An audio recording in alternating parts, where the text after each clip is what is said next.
ఈసారి మీ పార్టీని farm house లో ప్లాన్ చేయాలనుకుంటే వెంటనే డోసే యాప్ ని డౌన్లోడ్ చేసుకుని బుక్ చేసుకోండి. నమస్తే రమగారు. నమస్తే జయ. నమస్తే రమగారు. నమస్తే జయ. రమగారు, మాయలు మంత్రాలు ఇలాంటి కథలు కూడా చెప్తూ ఉంటారు అప్పుడప్పుడు. ఇలాంటిది ఒకటి చెప్పండి అండి. ఒకటి కాదు రెండు చెప్తా. ఓ సూపర్. పూర్వంట కేశవుడు అని ఒక కుర్రాడు ఓ ఊళ్ళో ఉండేవాడు. అయితే పాపం వీడు కొంచెం చాలా సాధారణమైన కుటుంబీకుడు, పెద్దగా ముందు వెనక ఎవరు లేరు. ఏదైనా వ్యాపార ఊళ్ళోకి వెళ్ళి ఏమైనా సంపాదించుకుంటామని వాళ్ళ ఊరు నుంచి ఒక నౌక, వాళ్ళ దగ్గర ఊళ్ళో ఉన్న ఒక ఓడరేవు నుంచి ఒక నౌక బయలుదేరుతుంటే ఆ నౌక ఎక్కాడు. వీడు కొంచెం టెంపరీ వాడు. ఇప్పుడు ఒంటరి వాళ్ళు అనుకో ఏం చేస్తారు, వాళ్ళు ఆ ఊళ్ళోనే ఏదైనా చూసుకుంటారు. ఎక్కడికో వెళ్ళిపోయి సంపాదించుకురావాలన్న ఊహ ఉందంటే వాడు సాహసి కదా, అంతేగా. ఎంతో కొంత ఉత్సాహం ఉంది వాడికి. ఈ ఉత్సాహి అయిన కేశవుడు ఏం చేశాడంటే ఆ పడవ ఎక్కి వెళ్ళాడు, ఆ ఓడ ఎక్కి. ఓడ కొంత మేర వెళ్ళిన తర్వాత కొన్ని రోజులు గడిచాక వీడికి కొంచెం ఆశ పుట్టింది, మనం సంపాదించుకోవచ్చు అది అని. ఆ ఓడ కాస్త ఏదో అది కొండకి తగిలి పగిలిపోతే జనమంతా ఎట్లో పడిపోయారు ఈ సముద్రాన్ని.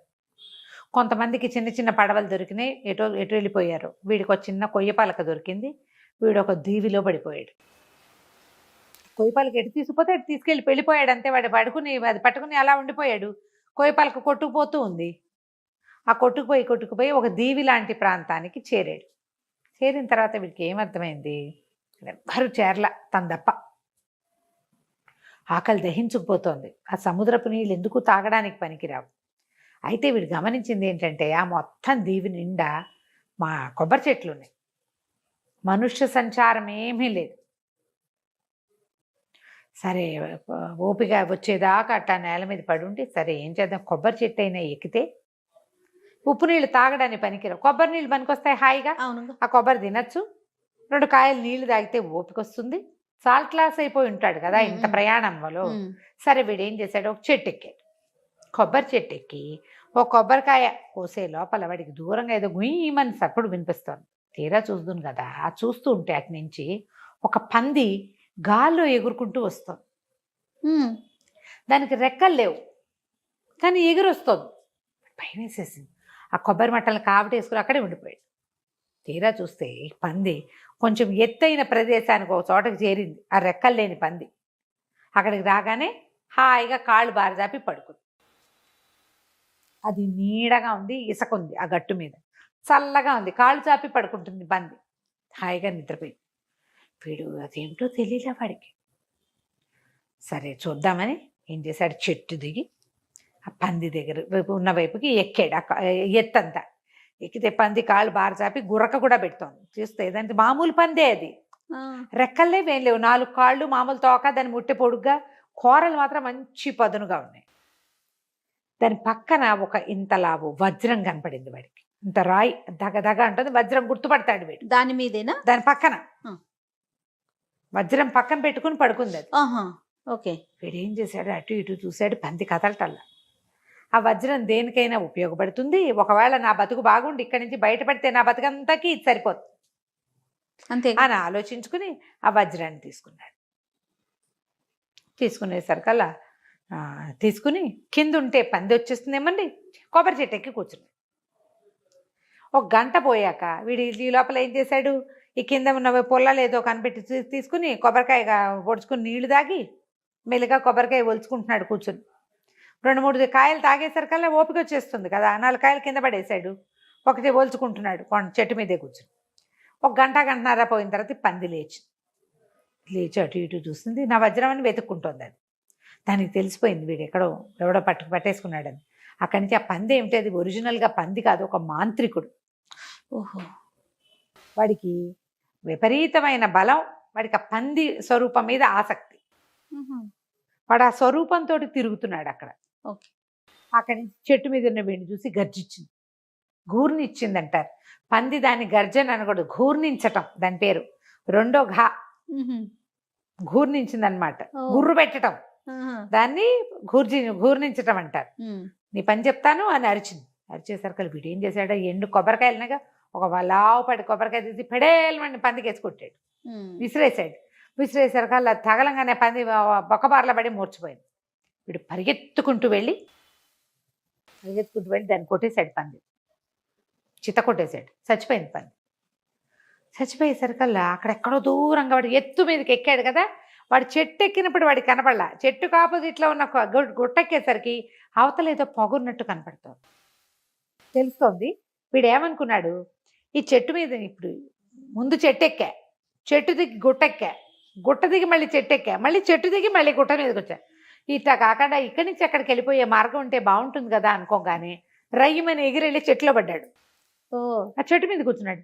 ఆశ్చర్యపడి వీడు ఇదేంటి ఇట వచ్చాను.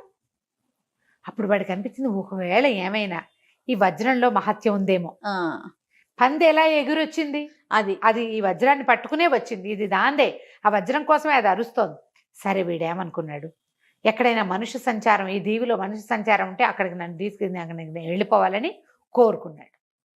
కోరుకునేసరికల్లా ఒక్కసారి రయ్యమని ఎగిరెళ్ళి ఇంకా కొంచెం ఎగువగా ఉన్న ఒక గుడిసుంది అక్కడ పడ్డాడు. పడేసరికి అంటే ఢామ్ పడిపోలే, వాడు తెలిసింది వాడికి వాలుగా నుంచోటం. తీరా చూస్తే అక్కడ ఒక డేరా లాంటిది వేసింది, అక్కడ ఒకడు కూర్చుని ఉన్నాడు. ఆ ఒక గుడిసె కనపడింది. గుడిసె దగ్గర ఒక కాళ్ళు లేని వాడు ఒకడు ఒక మేకపిల్లని కాల్చుకుంటున్నాడు తినడానికి.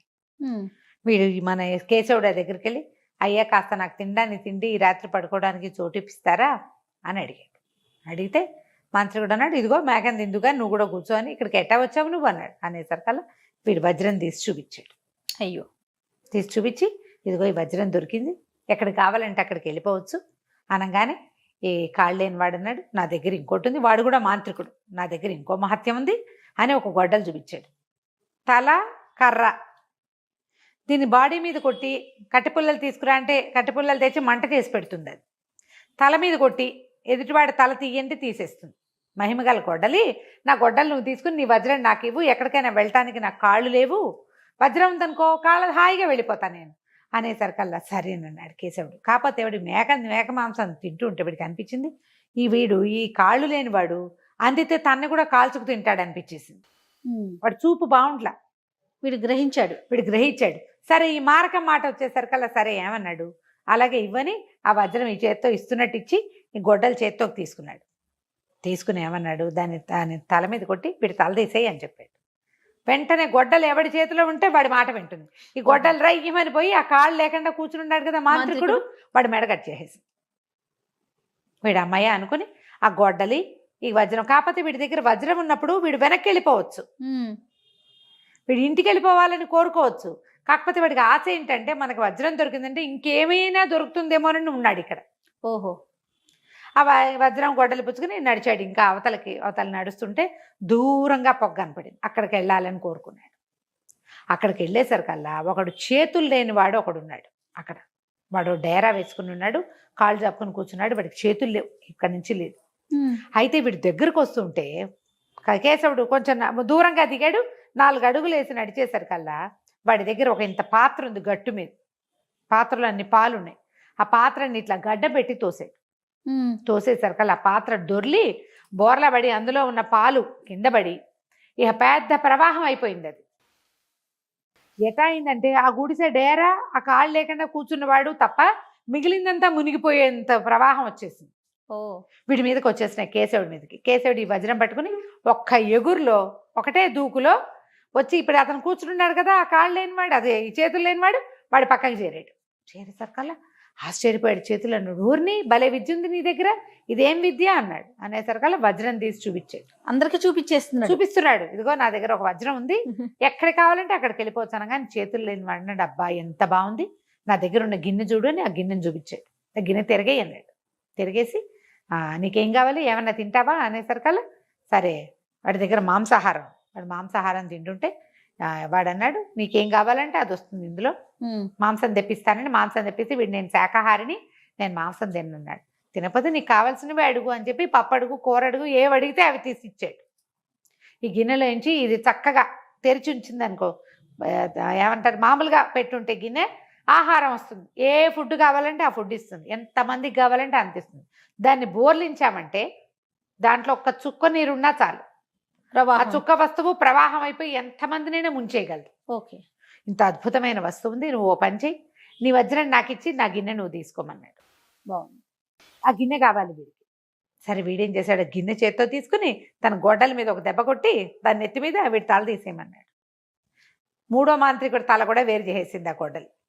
ఇతను ఆ గిన్నె, ఆ గొడ్డలి, తర్వాత ఏమో ఈ వజ్రము పుచ్చుకుని బయలుదేరాడు. ఇంకా ముందుకెళ్తే దూరంగా ఏంటంటే కొంచెం క్రూర మృగాలన్నీ పారిపోతున్నాయి, మృగాలు కనపడుతున్నాయి. వీడు ఒక పెద్ద కొబ్బరి చెట్ల తోపు కదా, అది తోపులోంచి అన్ని జంతువులు పరిగెత్తుకుంటూ వస్తున్నాయి. ఇతను తప్పుకుంటూ నడుస్తున్నాడు. అయితే ఎందుకు ఇలా పరిగెత్తుకొస్తున్నాయి? ఒక చిన్న డమ్ము డమ్ము డమ్ము డమ్ము అని ఒక డప్పు చప్పుడు వినపడుతోంది, డోల్ చప్పుడు. ఆ డోల్ చప్పుడు వల్లే జంతువులన్నీ పారిపోతున్నాయి. ఆ డోల్ చప్పుడుని అనుసరించి తను వెళ్లాల్సిన మార్గం చూసుకుని ఆ డోల్ ఎక్కడి నుంచి మోగుతుందో అక్కడికి తీసుకెళ్ళమని చెప్పాడు వజ్రానికి. అక్కడికి వెళ్తే అక్కడ ఒక పెద్ద మహాకాయుడు ఒకడు కూర్చుని ఉన్నాడు. వాడి దగ్గర డోలు. ఎవడరా నువ్వు, నీకు భయం వేయట్లేదా, ఎక్కడి నుంచి వచ్చావు నువ్వు అని అడిగేసరికల్లా నేను వేరే దేశం నుంచి వచ్చాను, నా దగ్గర బ్రహ్మాండమైన వజ్రం ఉంది, ఎక్కడికి కావాలంటే అక్కడికి తీసుకెళ్ళిపోతుంది అన్నాడు. అన్నాక సరే కూర్చో అన్నం తిందామన్నాడు. వాడు ఏం చేశాడు, ఆ డోలు చప్పుడికి పారిపోతున్న జంతువుల నుంచి ఒక కుందేలు కాల్చుకున్నాడు. కుందేలు మాంసం పెట్టబోయాడు. ఆ మహాకాయుడు నాకు అక్కర్లేదు, నాకు కావాల్సిన తిండి దొరుకుతుందని గిన్నెలోంచి తిండి తీసుకుని తింటున్నాడు. తినేసరికల్లా వాడు ఆశ్చర్యపోయాడు. గోరిని, నీ దగ్గర బ్రహ్మాండమైన వజ్రం ఉంది, బ్రహ్మాండమైన గిన్నె ఉంది, ఆహారం కావటానికే నేను ఇంత జంతువుల కోసం ఈ డోలు మోగిస్తున్నాను. ఈ డోలు మామూలు డోలు కాదు, ఈ పక్కన మోగిస్తే ఎంత వాళ్ళకైనా భయం వేసి పారిపోతారు, ఎవరు దగ్గరికి రారు. రెండో పక్కన కొడితే అనంత సేనావాహిని పుట్టుకొస్తుంది అందులోంచి. ఈ డోలు నేను ఎన్నేళ్ళో సాధన చేసి దీన్ని సంపాదించాను, కానీ ఇది నాకు తిండి సంపాదించట్లా, నేనే కష్టపడాల్సి వస్తుంది. ఆ గిన్నె నాకు ఇచ్చేసి ఈ డోలు తీసుకో, నాకు అయిపోయింది, ఇక నా వల్ల కాదు అవన్నీ చేయటం, గిన్నె ఇచ్చేయమన్నాడు. అనేసరికి వీడేం చేశాడు, గిన్నె ఇస్తున్నట్టే ఇచ్చి ఆ డోలు తీసుకుని గొడ్డలు తల మీద కొట్టి వీడి మహాకాయుడి తల తీసేయమన్నాడు. మహాకాయుడి తల కూడా తీయబడింది. వీడు తనకు లభించిన వస్తువులన్నీ చూసుకుని వీటితో నేను హాయిగా ఉండొచ్చు అని భావించి సరే సమీపంలో ఒక మంచి నగరం ఏదైనా ఉంటే అక్కడికి తీసుకెళ్ళమన్నాడు. ఆ నగరానికి చేరిపెట్టి తన వస్తువులన్నీ దాచిపెట్టుకున్నాడు. వాటిని ఏమి కదపకుండా ఉంచుకున్నాడు. అయితే ఆ ఊళ్ళో ఏంటంటే ఆ రాజు మంచివాడు కాదు, తన ప్రజల్నే పీడిచ్చేవాడు. మామూలుగా ఏం చేస్తారు, ప్రజల్ని బాగా చూసుకుని చుట్టుపక్కల ఊళ్ళ మీద పడతారు రాజులు. వీడు అట్లా కాదు, తన ప్రజల్నే కాల్చుకు తినేస్తూ ఉంటాడు. ప్రజలంతా చాలా ఇబ్బంది పడుతూ ఉంటారు. ఊళ్ళోకి ఎవడైనా కొత్తవాడు వస్తే వాడి దగ్గర ఉన్న వస్తువులన్నీ సైనికులు ఓడలాక్కుని రాజుగారికి అప్పచెప్తారు. ఓహో, గందరగోళంగా ఉందన్నమాట. ఉండేసరికల్లా సరే ఇతని దగ్గర ఒక వజ్రం ఉందని సైనికులు కనిపెట్టి రాజుగారికి ఇన్ఫార్మ్ చేశారు. ఇట్లా ఒక బాధ వాటిసారి వచ్చాడు. ఇప్పుడు గిన్నె, డోలు, గొడ్డలి ఎవరికి ఆసక్తి కలిగించవు, వజ్రం ఆసక్తిగా ఉంటుంది. దాంతో రాజు వచ్చాడు, నా వజ్రం నాకు ఇవ్వమని అనగానే రాజుని వీడేం చేశాడు, వెంటనే తన శక్తి ప్రయోగించడం మొదలుపెట్టాడు అనమాట. రాజు ఏం చేశాడు, అంత దూరం దగ్గర దాకా రాకుండా దూరంగా ఉండి ఓ 12 మంది సైనికులు పంపించాడు. వీడి దగ్గర నుంచి వస్తువులు లాక్కోండి అని. వీడు గొడ్డల మీద కొట్టి వీళ్ళందరి తలలో తీయించేశాడు. మళ్ళీ రాజు కబురు వెళ్ళింది, వీడు గండరు అందరిని చంపేస్తున్నాడు అని. రాజుగారు బోల్డ్ అంత సేనని పంపిస్తే వీడేం చేశాడు, ఆ గిన్నెలో చారడి నీళ్లు పోసి ఆ గిన్నె బోర్లు ఇచ్చాడు. మొత్తం మునిగిపోయారు, మొత్తం అంతా కొట్టుకుపోయింది, సేన అంతా కొట్టుకుపోయింది, ఎవరూ మిగలలేదు అక్కడ. రాజుగారు వచ్చాడు. చివరికి రాజుగారు వస్తే గొడ్డలు ప్రయోగించాడు, వీడు తీసే ఈయన తలని. రాజుగారి తల తీయబడింది. ప్రజలంతా సంతోషించారు. హాయిగా రాజు వెళ్ళిపోయాడు, బాగానే ఉంది. ఇప్పుడు రాజు ఎవడు రాజు తల తీశాడో వాడే రాజు. కాకపోతే వీడిని తీసుకెళ్ళి ఆందోళనకాలు పల్లకి ఎక్కించి తీసుకుపోయారు. కానీ మనకు సైన్యం లేదండి, సైన్యం అంతా మీరు సృష్టించిన దాంట్లో కొట్టుకుపోయింది, ఇప్పుడు మనకు సైన్యం ఎలాగా అనేసరికలు ఇతను ఏమన్నాడంటే దానికి ఏం భయం లేదని ఆ డోలుకి రెండో పక్కన కొడితే 1,00,000 మంది సైన్యం వచ్చారు. వీళ్ళే మన సైన్యం, వీళ్ళ తిండికి కూడా మనకు వచ్చిన ఇబ్బంది ఏమీ లేదని తన పాత్ర అన్నీ దాచిపెట్టుకుని తన వజ్రాన్ని తనే లోపల పెట్టేసుకుని ఆ దేశానికి రాజుగా ఉండటం మొదలుపెట్టాడు. ఎప్పుడు కావాలంటే అప్పుడు తిండి ఇవ్వగలిగేవాడు, ఎక్కడికి కావాలంటే అక్కడికి వెళ్ళిపోగలిగేవాడు. ప్రమాదం వస్తే ఎవరినైనా సరే తప్పించగలిగిన వాడు ఉన్నప్పుడు రాజుగా ఇంకా బాధ ఏముంది. కేశవుడిని ఆ నగరానికి రాజుని చేసుకుని ప్రజలంతా హాయిగా ఉన్నారు. కథ కంచికి మనం ఇంటికి. చాలా విచిత్రంగా ఉంది రమ్మగారు. నమస్తే అండి. నమస్తే.